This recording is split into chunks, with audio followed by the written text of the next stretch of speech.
Entendendo a Bíblia em boa companhia e os ingratos, rebeldes, itinerantes indignos sem rumo no meio de um deserto. Pessoas que acabaram de ver muitas bênçãos dos céus em suas vidas, mas olham apenas para o podre. Fedem, não estão em proximidade com o bom e com o belo, só sabem reclamar.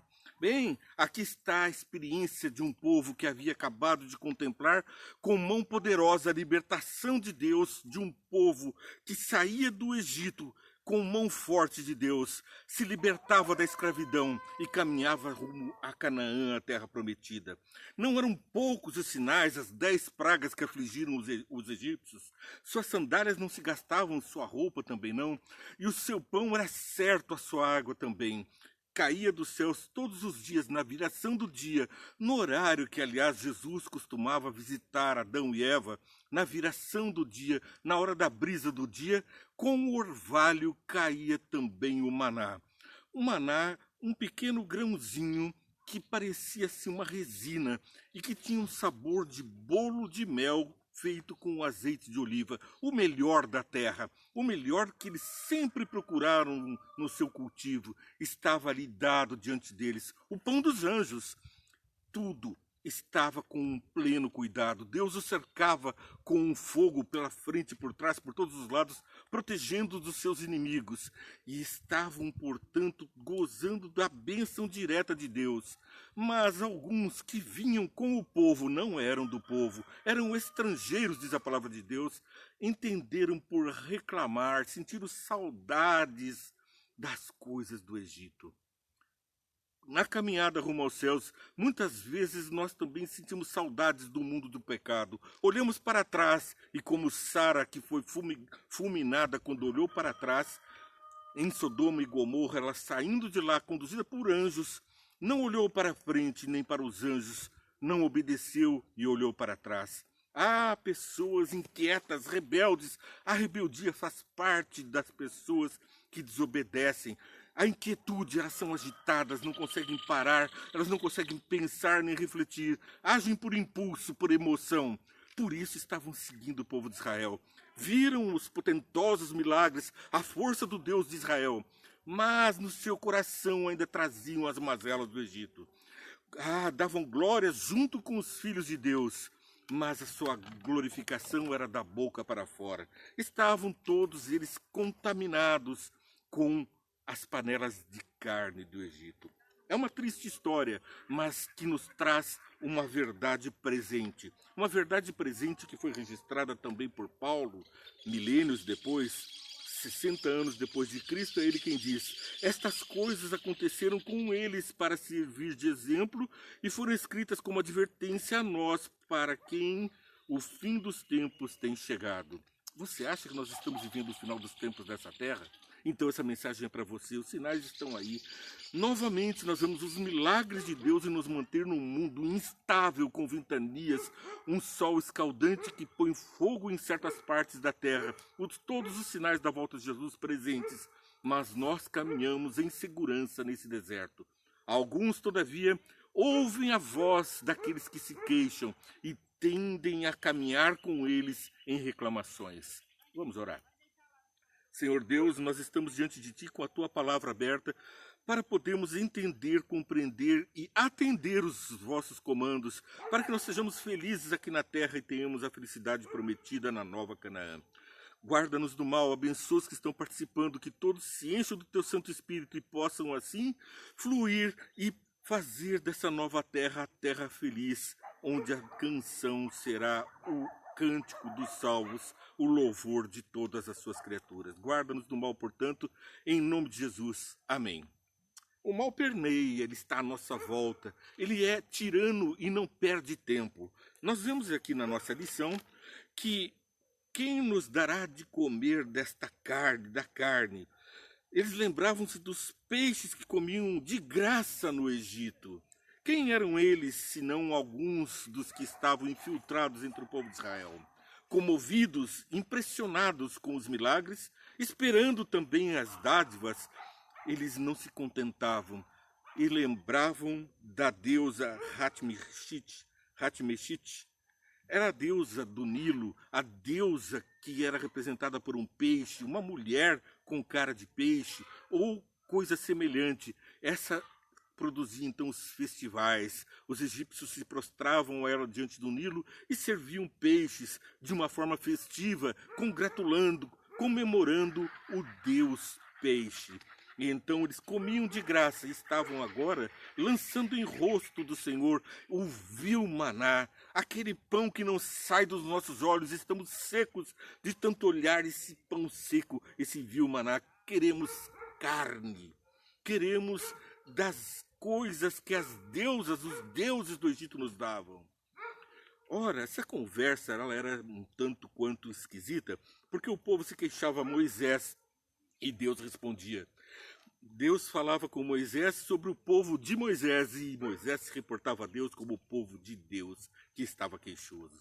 A história é bem interessante e se traça de uma forma assim, até hilariante, né? Porque ela nos mostra diante desta tragédia o como que cada um responde a essas acusações. Nossa alma está seca, esqueceram-se da escravidão. Por quê? Porque aqueles que se levantaram para dizer do vil maná e queixando-se da falta dos peixes eram justamente os que não eram escravos, mas que seguiram com o povo, viram a libertação deles e seguiram com eles. O povo escravo se contaminou e logo esqueceu das muitas bênçãos e da escravidão, mas lembraram-se do sabor das festas idólatras, das orgias e bacanais propiciadas por aquelas festas carnavalescas que o Egito propiciava junto com o peixe, junto com a carne, junto com a gula, todo tipo mais de pecado. É o registro que nós temos aqui em Números capítulo 11. Aconteceu que o povo começou a queixar-se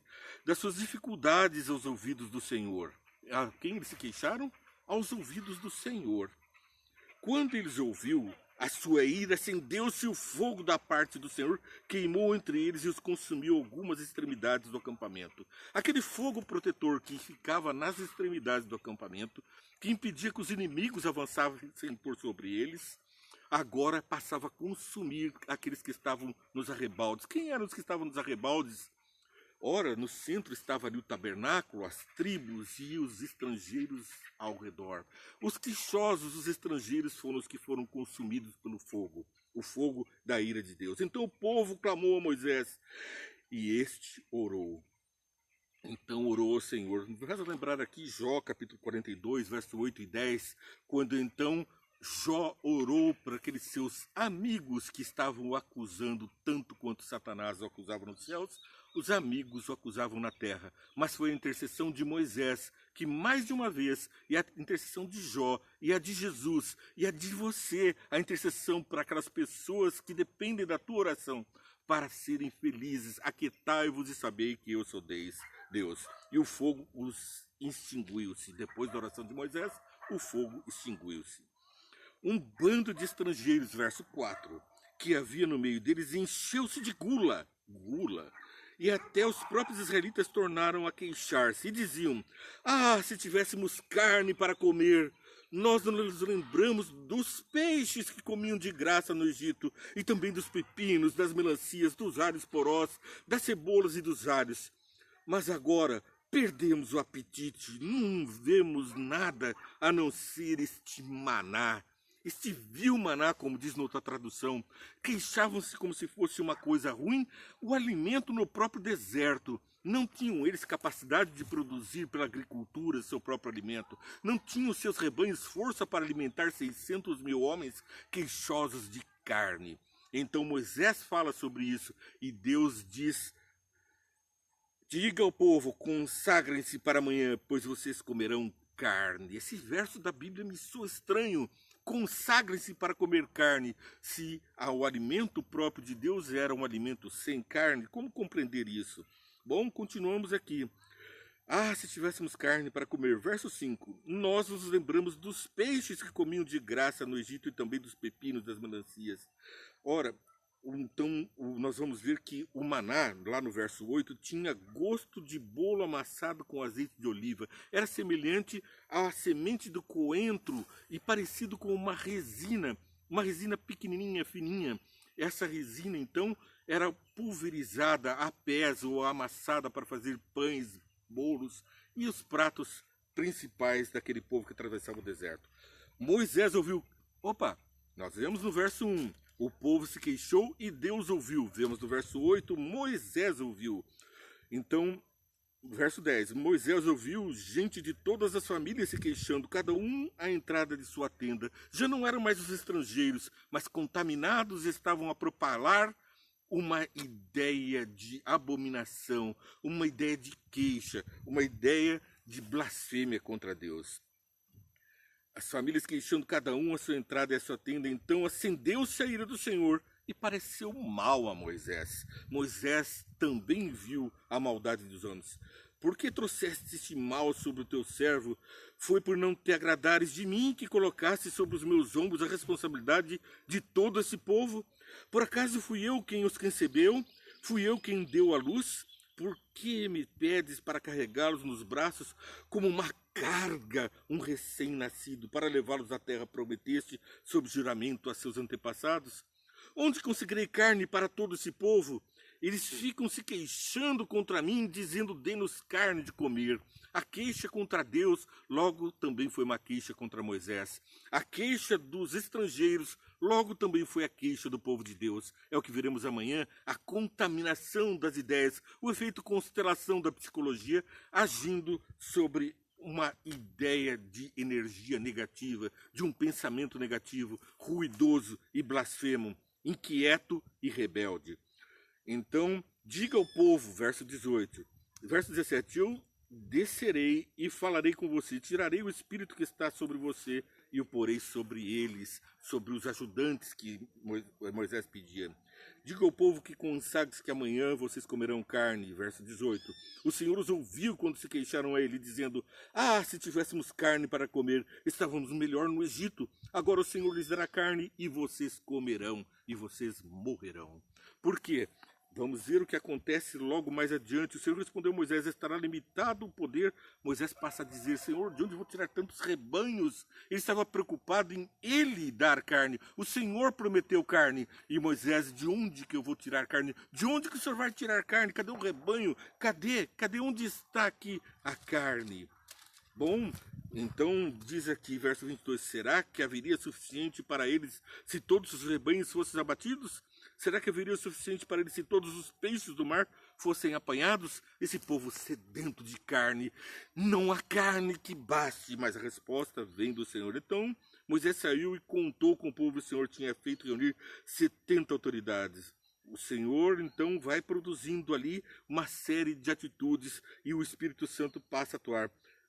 Verso 28, Josué, filho de Nun, passa a se manifestar. 29, Moisés respondeu, você está com ciúmes de mim?